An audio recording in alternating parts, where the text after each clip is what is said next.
Ethan's claim isn't fake, is it? He's exactly who he says he is, and you have known it all along. When Ethan claimed to be a Cambius, I had his DNA tested.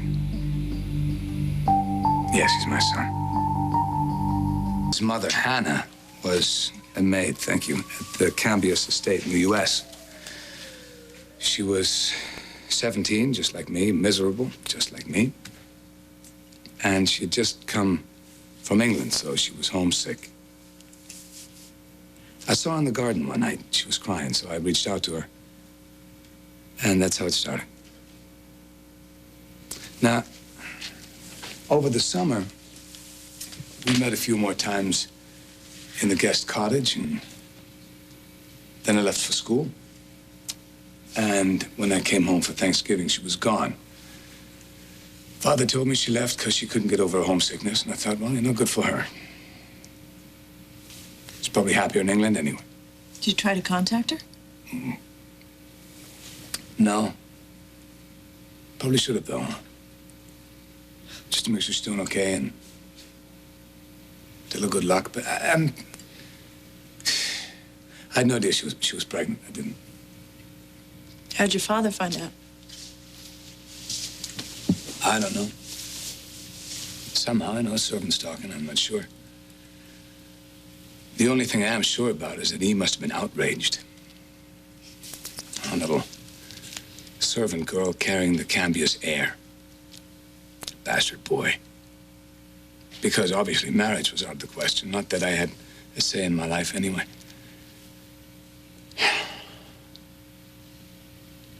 I don't understand. Why would he? It was his only child, his only grandchild. Yeah, well, that's my dad for you. My whole life was planned from the day I was born. So I was the golden boy. Prep school, then Harvard, Oxford. I would come back and sit at my dad's side and be groomed to take over the business one day. And they would find me a jet-setting wife. We would have a ruggedly handsome son. Call him Alexander, of course, so he could bear that same weight on his shoulders the way I did. But you didn't know you already had a son. No.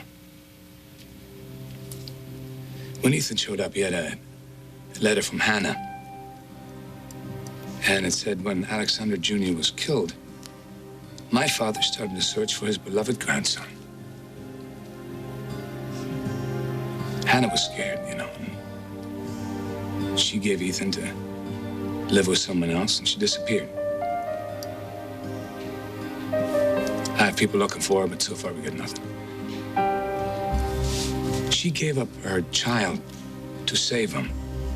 But now you can do the same thing. You can protect Ethan. Well, that's exactly what I'm doing. But not claiming him as my son. This makes absolutely no sense. How is not acknowledging your son gonna help him? Call it an act of mercy. Okay, where's the mercy, please, in that? You're denying your own flesh and blood? Ethan came here to town. He's lost. He's looking for his identity. He's not going to find it here with me. I'm sorry, but I can't believe what I'm hearing.